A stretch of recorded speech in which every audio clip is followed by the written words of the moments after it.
اللهم صل على سيدنا محمد يا رب صل وسلم دائما. الحمد لله رب العالمين والصلاة والسلام على أشرف المرسلين وعلى آله وصحبه أجمعين وبعد فاسألوا أهل الذكر إن كنتم لا تعلمون. تم پوچھ لو اہل ذکر سے اگر تمہیں علم نہیں.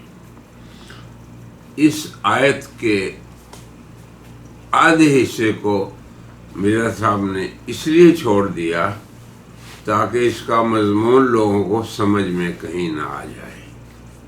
یہ سمجھ لیں آپ، مرزا صاحب کا کردار اور ان کا طریقہ واردات قرآنی آیات میں یہی ہے جس کا ذکر ہم نے پہلے حلقے میں کیا. اس سے پہلی مجلس میں ہم نے اسی چیز کو بیان کیا ہے.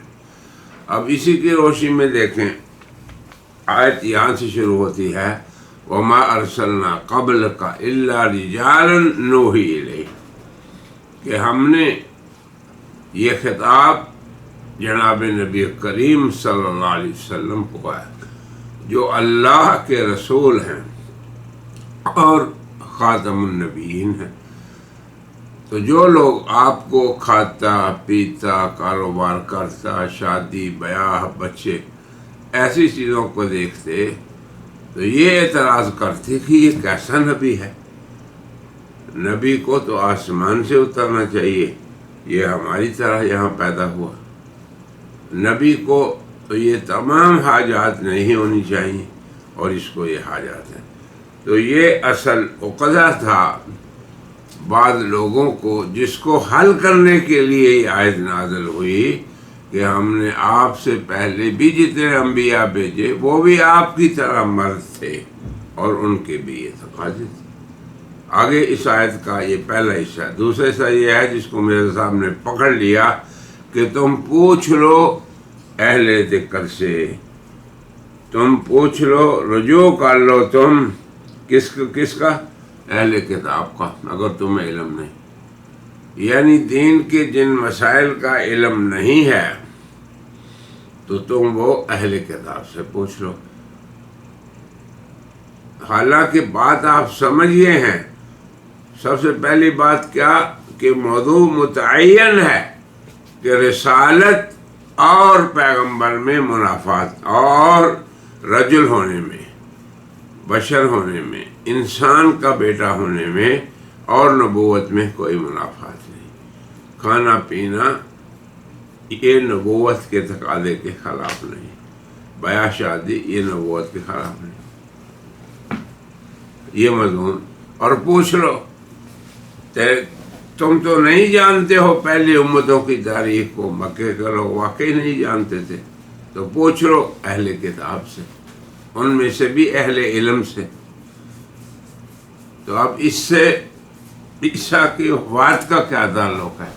اب یہ تعلق مرزا صاحب نے کیسے پیدا کیا اسے آپ سمجھیں. وہ کہتے ہیں کہ اس آیت میں حکم ہے کہ اگر کوئی مسئلہ تمہیں سمجھ میں نہیں آتا تو تم اہل کتاب پر رجوع کرو. تو عیسیٰ کا نزول اور نازل ہونا یہ میری سمجھ میں نہیں آتا. یعنی مرزا صاحب یہ کہتے ہیں کہ یہ میری سمجھ میں نہیں آتا، تو میں نے بائبل کا رجوع کیا، بائبل کی طرف. تو جس طرح بائبل کے اندر کسی پہلے کے اترنے سے مراد یہ ہے کہ اس کا مسیح آ جائے، اسی طرح عیسیٰ کے اترنے کا مطلب ہے کہ ہمارے عیسیٰ علیہ السلام کا مسیح آ جائے. اب یہ دیکھیں یہ تعلق قائم کیا. سب سے پہلی بات تو یہ ہے کہ کیا قرآن و حدیث نے عیسیٰ کے نزول کا ذکر نہیں فرمایا؟ کیا جناب رسول اللہ نے صحابہ کو نہیں سمجھایا؟ کیا حضرات صحابہ نے تابعین کو نہیں سمجھایا؟ تابعین سے پھر یہ ائمہ مجتہد، دین عقیدے کا مسئلہ ہے، بڑا اہم مسئلہ ہے. نظریاتی باب میں سے ہے، تو کیا کسی کو سمجھ نہیں ہے؟ پھر اس کے بعد تالیف کا دور شروع ہوا، محدثین نے ابواب باندھے باقاعدہ، حضرت مسیح کے نازل ہونے میں باب باندھے باقاعدہ اس آیت کی شرح میں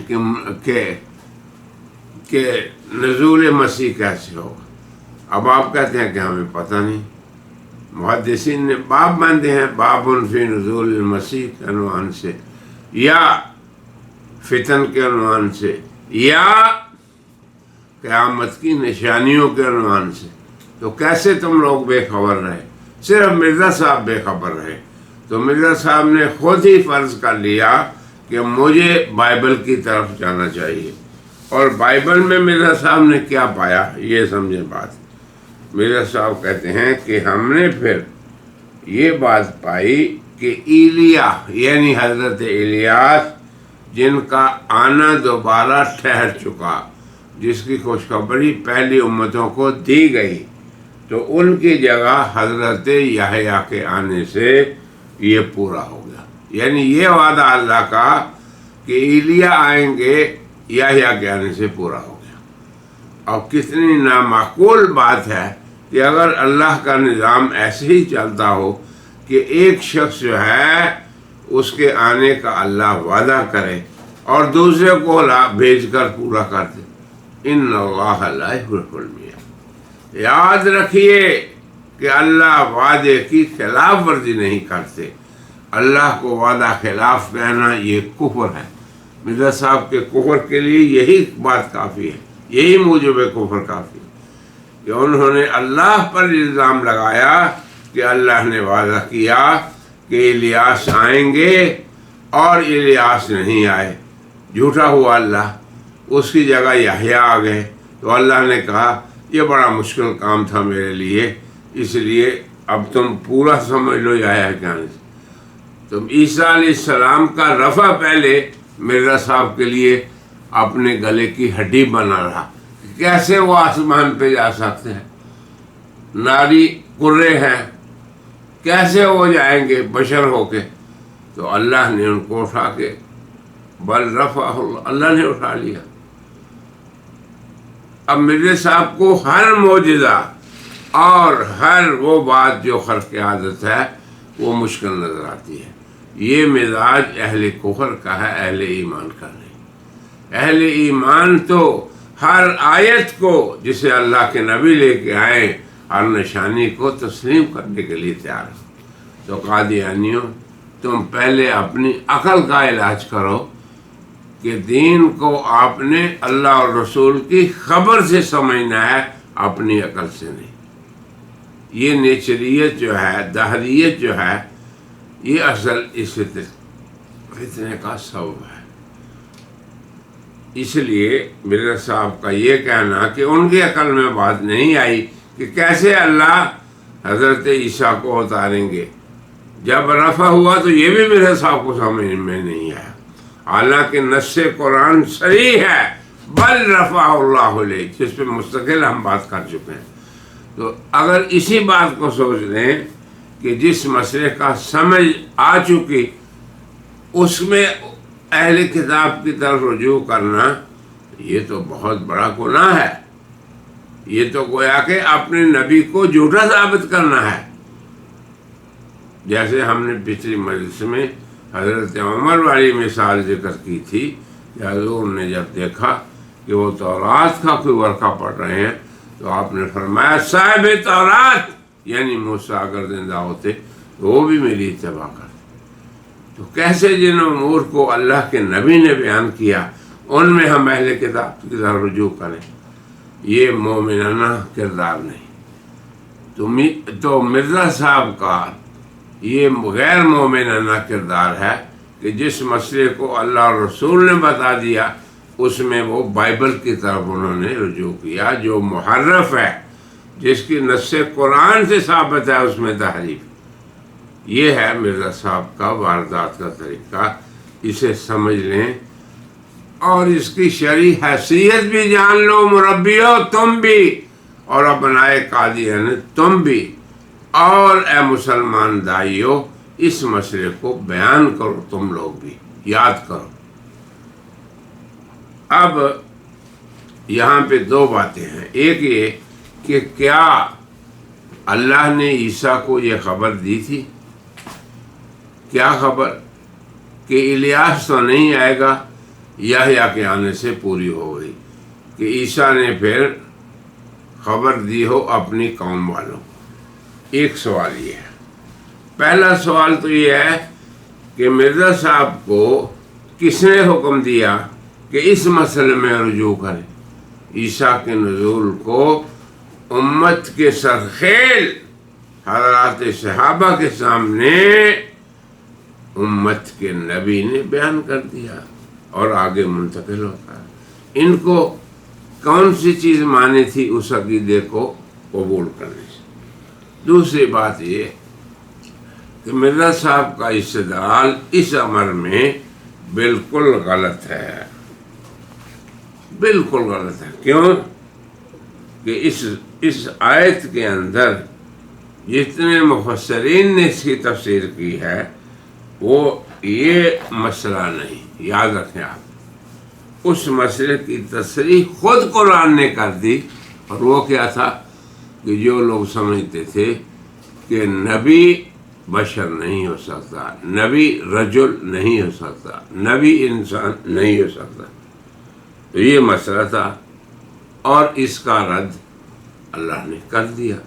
جیسے ہم نے نقل کیا تھا، اب بھی آپ کو بتا دیتے ہیں کہ اس آیت میں اللہ نے یہ بتایا کہ جو لوگ جو انسان جو نبی تھے آپ سے پہلے سب مرد تھے، اور بشریت اور رسالت میں منافات نہیں۔ تو کن کا اعتراض تھا؟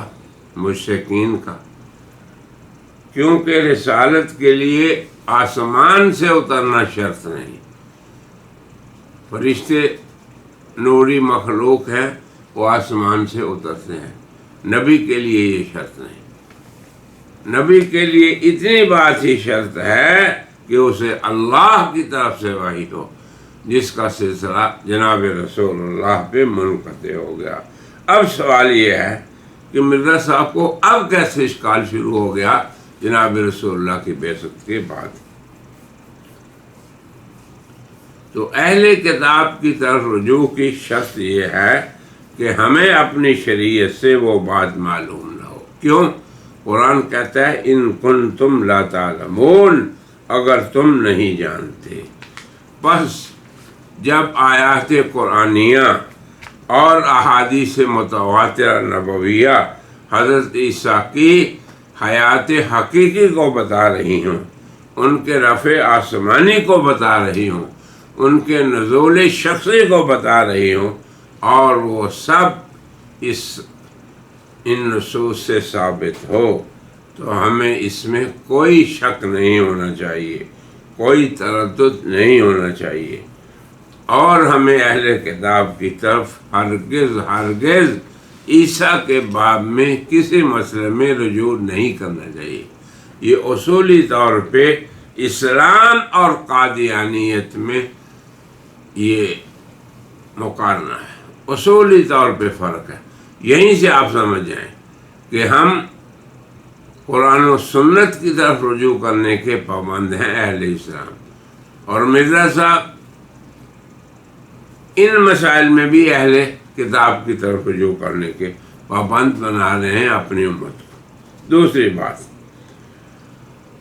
کہیں کتاب و سنت میں پورے قرآن میں پہلے سے والحمد سے والناس تک، پہلی سورت سے آخری سورت تک کہیں ذکر نہیں کہ الیاس کو اللہ نے اٹھا لیا، جیسے عیسیٰ کا ہے بل رفع اللہ الیہ۔ یہ نہیں ہے کہ بل رفع اللہ الیاس الیہ، یہ نہیں۔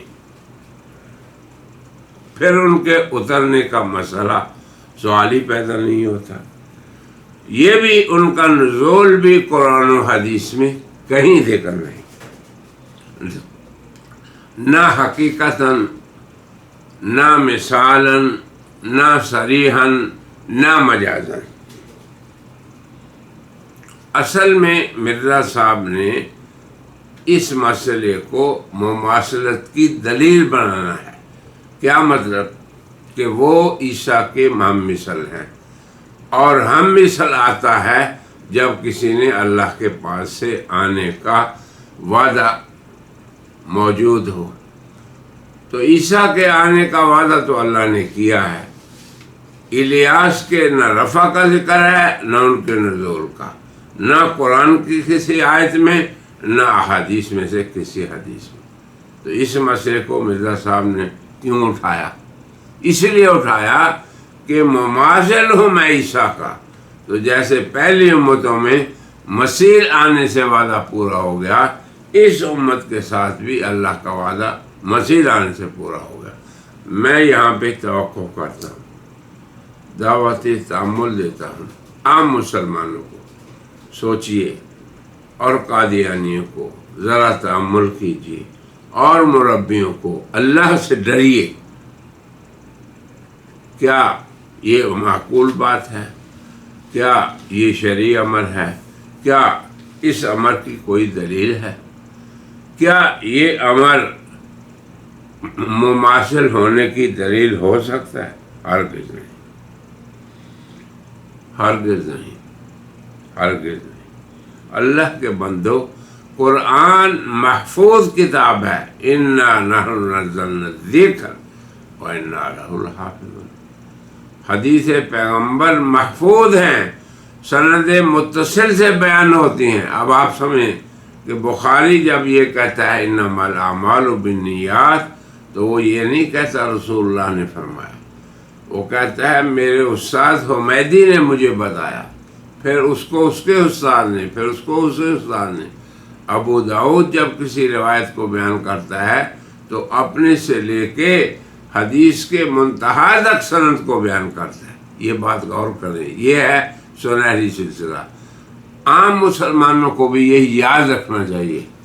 تو جب اس طرح حدیث محفوظ ہے تو حدیث میں بھی کہیں ذکر نہیں الیاس کے رفع کا، ان کی جگہ یحییٰ کے آنے کا. تو پھر قرآن و حدیث جو محفوظ ہیں ان کو چھوڑ کر مرزا صاحب بائبل کی طرف جائیں. تو میرا سوال یہ ہے، جیسے قرآن نے یہود کو کہا تھا جب ان کو من و سلوہ سے تنگی ہوئی اور انہوں نے کہا کہ نہیں، ہمیں تو عدس و بصل کھانا ہے، ہمیں تو پیاز اور دال کھانی ہے. تو اللہ نے فرمایا اتستبدلون الذی هو ادنی بالذی هو خیر. کیا تم ادنا سے بدل رہے ہو اعلیٰ کو؟ مرزا صاحب سے اور ان کی امت سے اور قادیانی مربیوں سے ہمارا یہ سوال ہے کہ کیا تم قرآن و سنت کے واضح بیانات کو چھوڑ کر مرزا صاحب کی وجہ سے اس طرف جا رہے ہو، انجیل محرف کی طرف، بائبل مبدل کی طرف؟ یہ پہلی بات. دوسری بات یہ ہے کہ کہیں ذکر نہیں، بالکل سرے سے ہی ذکر نہیں. کہیں بھی جہاں ذکر ہے وہ سنیں. اللہ نے زکریا کو جب اس نے کہا کہ اے اللہ مجھے اولاد دے، جب خوشخبری ملی تو خود ہی کہنے لگے کیسے اولاد ہوگی؟ انا یکون لی غلام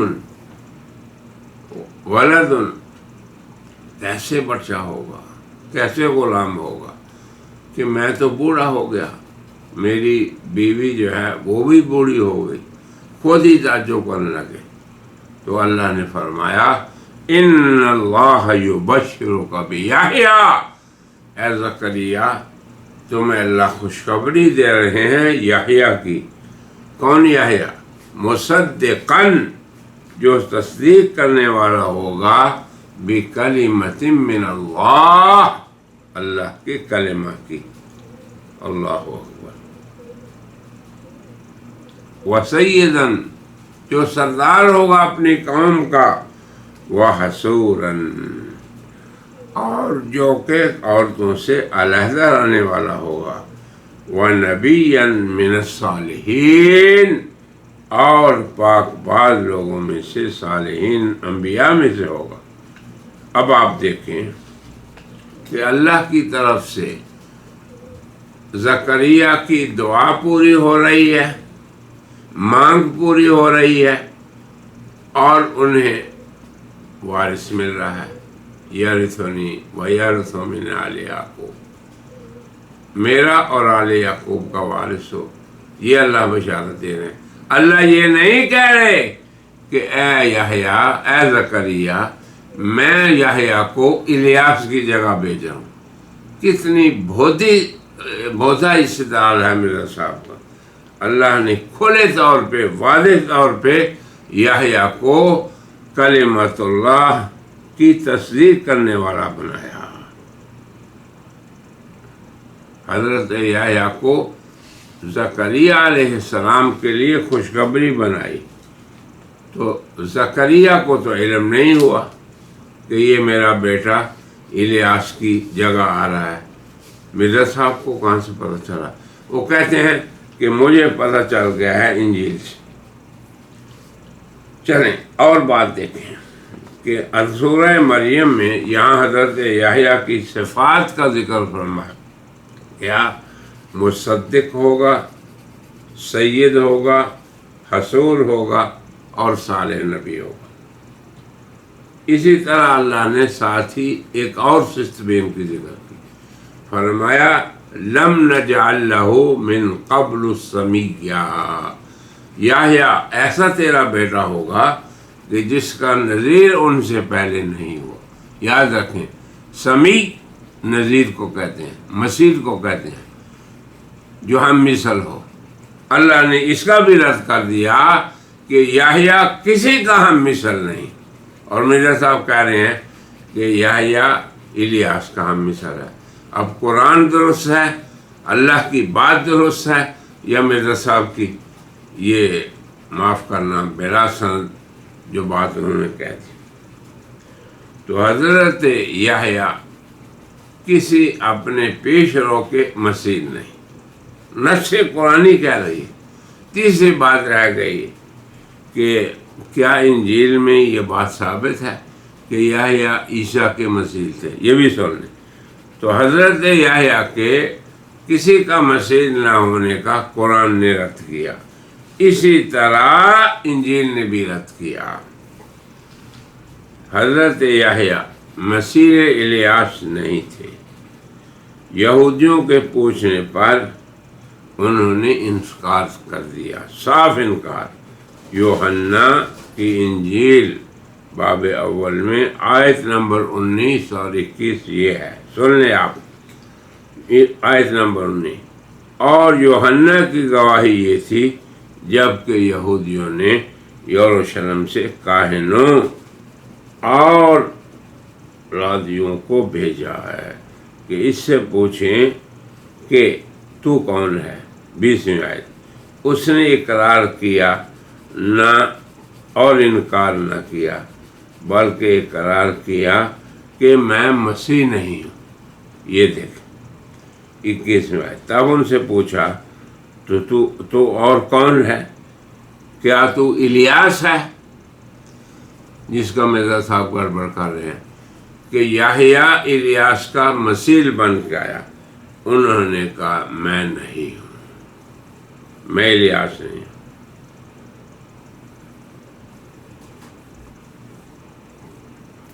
اس نے جواب دیا نہیں۔ اب دیکھیں، انجیلی عبارت بھی مرزا صاحب کو جھٹا رہی ہے۔ حضرت یحییٰ کا انجیلی نام یوحنا ہے۔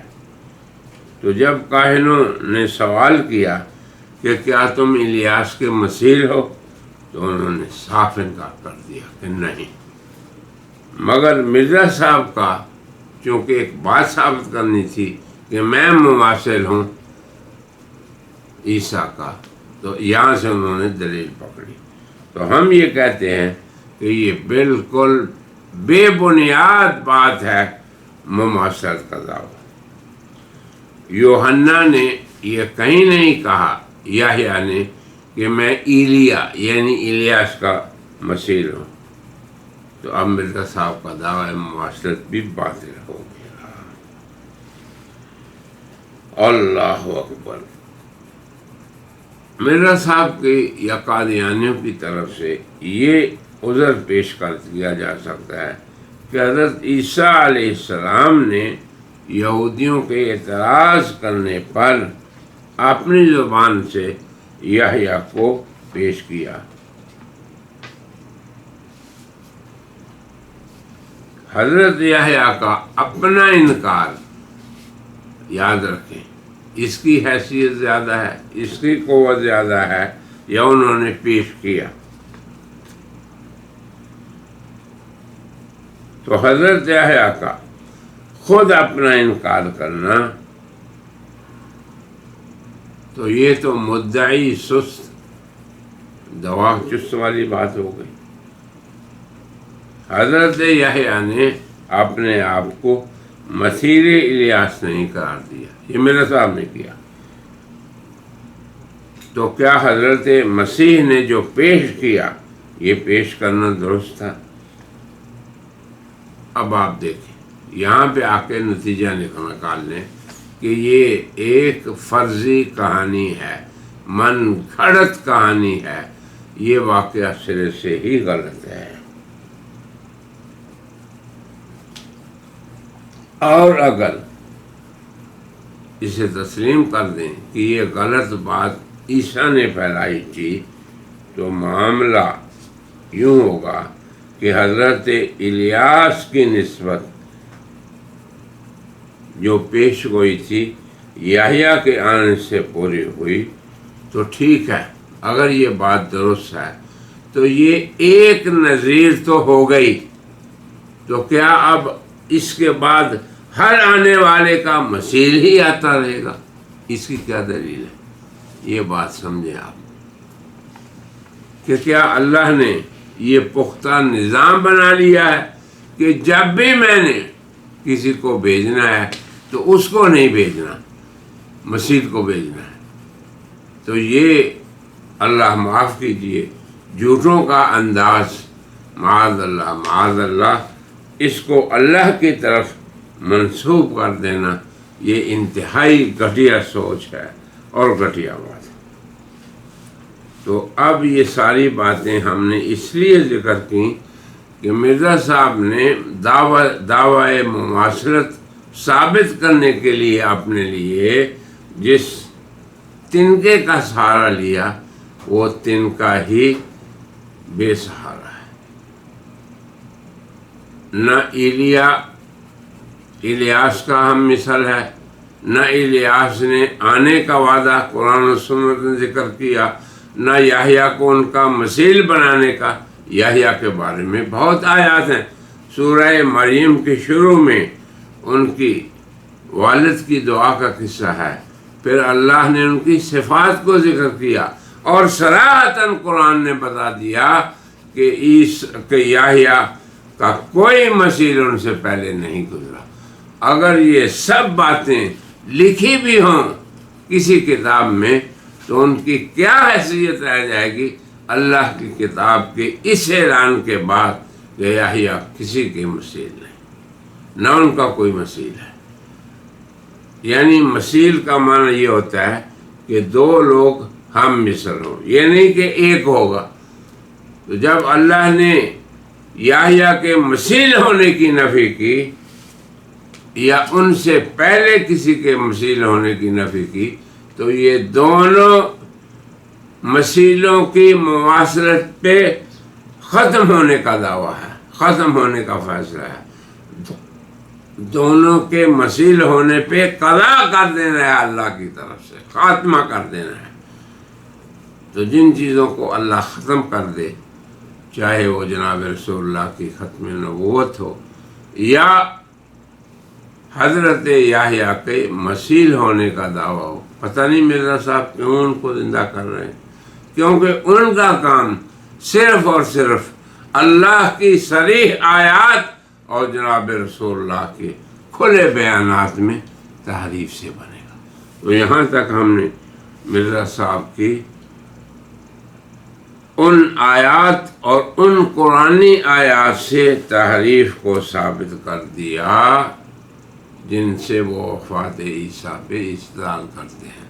یہاں آج کی اس آیت پہ ہم نے دو حصوں میں دو مختلف چیزیں بیان کی ہیں۔ میری گزارش ہے کہ آپ حضرات غور سے سنیں کہ پہلے حصے میں ہم نے ایک امر کو بیان کیا ہے کہ مرزا صاحب کا انداز تھا قرآن کریم کی آیات کو استعمال کرنے میں کیا ہے، ان کی تفسیر نہیں، اپنے مطلب کے لیے قرآن کو استعمال کرنا، یہی الحاد ہے، یہی تحریف ہے، یہی تبدیل ہے۔ اور ان تمام آیات سے اب 19ویں اور 20ویں یعنی 29ویں اور 30ویں رہ گئی ہیں، تو آج ہم نے 28ویں آیات تک یہ بتا دیا کہ ان آیات میں سے کسی آیت میں وفات مسیح پہ استدلال کرنا ایک باطل امر ہے۔ مجھے امید ہے کہ دائی حضرات اس مسئلے کو احسن طریقے سے بیان کریں گے، اور مجھے امید ہے ابنائے قادیانیت سے اور مربیان قادیانیت سے تعصب کی پٹی کو اتاریں تو قرآن کا نور آپ کا استقبال کرے گا۔ میری دعا ہے کہ اللہ تعالیٰ اہل اسلام کو استقامت اور ابنائے قادیانیت کو اللہ تعالیٰ ہدایت کا راستہ ان پہ کھول دے۔ وآخر دعوانا ان الحمد للہ رب